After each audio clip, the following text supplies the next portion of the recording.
I've seen some great things at schools today. I'm so impressed with facilities. I'm impressed with the quality of teaching I saw today. And what really impresses me is that these principals are a ball of fire at the schools we visited today. They love their programs. You can feel the passion when you talk to them about what their teachers are doing. And again, to the Board of Education, thank you for this opportunity. From a personal standpoint, I grew up in poverty. I stuttered for most of my life. Had dreams, achieved those dreams. When I achieved the dream of becoming a professional football player, I got engaged to a beautiful woman and found out that I had a skin disease called vitiligo that was devastating to me at age 25. But overcame that and kept working and married a beautiful woman and have a beautiful family. From a standpoint of taking a job in Montgomery, Alabama, and not knowing anybody there, and knowing that there had been some dissension between my predecessor and the Board of Education and what the town was going through.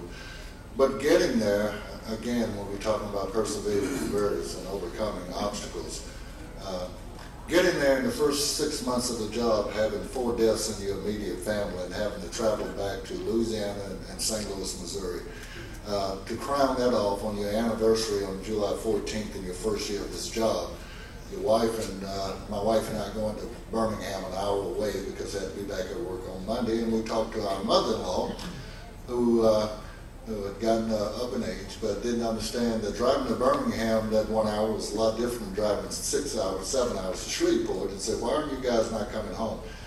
Mom would be home Labor Day weekend to get an extra day, and to get a call that night at midnight that mother-in-law had passed away, and having to deal with that on a new job, not knowing anybody in that city, it's told me one thing.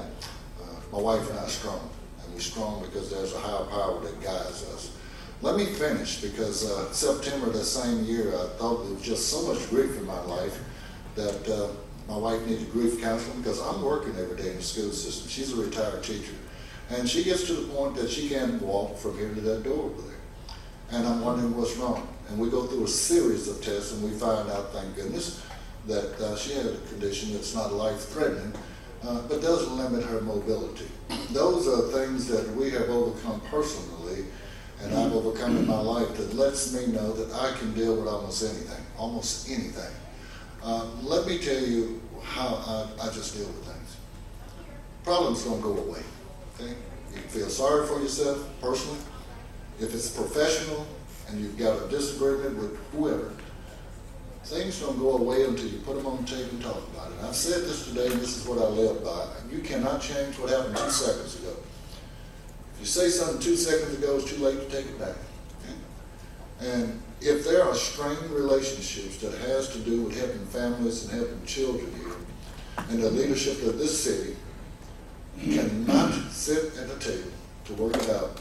Then shame on you and shame on me as a superintendent. That's just the way I feel about it.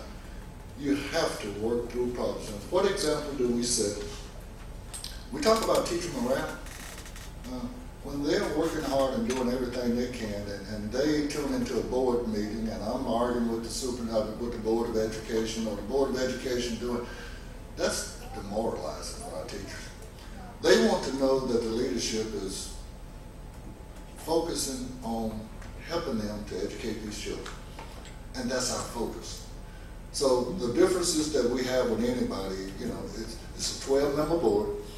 You hire and fire the superintendent, the most important thing you do, and I never forget who I work for. If I get this job, and currently I work for the Board of Education, I only recommend, I don't do anything but recommend. And it takes the majority of a board to make any kind of decision. And I can tell you this, I'm going to work with the board on the decisions that you make. I'm going to work with the board on what our priorities are. But I'm not a miracle worker that can come in and mend relationships. That takes strong people that are committed to helping our city become better and our children become strong. In order to lead, first of all, you have to have a clear sense of what your core values are and what you believe in. You can't lead unless you are absolutely clear on that. And I think what good leaders do is that they don't only share what they know about a trade, but they share their life experiences with others. And the whole goal is to make others better than you are at what you do. I think that's the essence of leadership. And throughout my entire life, as a teacher, coach, I mentored student athletes that later became coaches, and I mentored them, and I think some of them became a better coach than me. Dennis Dunn, that coached at Evangel Christian Academy in Shreveport for so many years, was one of the better coaches in the nation. I coached him, and I think I served as a mentor for him. As a principal, I have mentored assistant principals and teachers, and I've taught them everything I know. I've shared my life experience, and a lot of them are doing this business is better than I ever did. As a superintendent, it's my job to work with my central office staff and share my experiences, my talents, and we share with each other so they will become stronger than I ever am. I'm absolutely a change agent, no doubt about it. I don't know what changes need to be made here. Now, I've been here today. We started at 7:30 and it's 6:05. I've heard from you and others that there are strained relationships, so I think communication has to be changed. And I'm just not sure what other changes need to be made. The thing about change is everybody says they want it, and I said this a lot. Everybody says they want change until it knocks at their door. And somehow we seem to think that change means somebody else. It doesn't mean that. But if you're really going to change, change starts with everybody. It starts with the superintendent. It starts with everybody. So, I mean, when I went to Montgomery, they said it won't change. Well, once we start making change, but not us, okay? Because we're this. It means the other people. But, you know, if you're going to have an effective district that people respect and want to be a part of, then, you know, everybody has to change. And yes, change means the superintendent, change means Board of Education, change means the State Department of Education, change means the Chamber of Commerce, change means all stakeholders. In doing an assessment of yourself, a professional assessment of yourself, would you please tell us what are your strengths and what are your weaknesses? My strengths are my passion for what I do. I love what I do. I love people.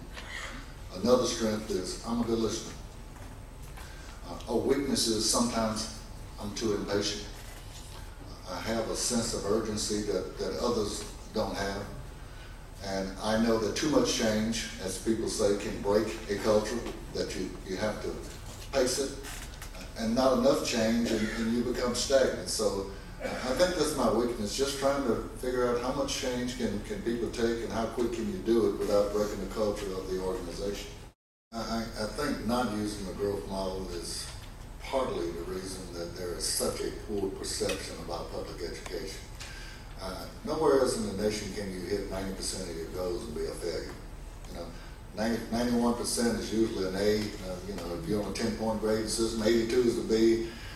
But across the nation now, not using the growth model, all or nothing, we're labeling schools as failure and they're making phenomenal growth. And for the public perception, all they see is failure. That's part of what our teachers and our principals are trying to overcome. And that's what makes this job as a superintendent so hard. And that's what makes it as building principals so hard, because you work so hard now and you wait for these test scores to come out and you hold your breath, and if you fall 5 points short and you made all this growth or 2 points short, you consider it a failure. Please, give me a break.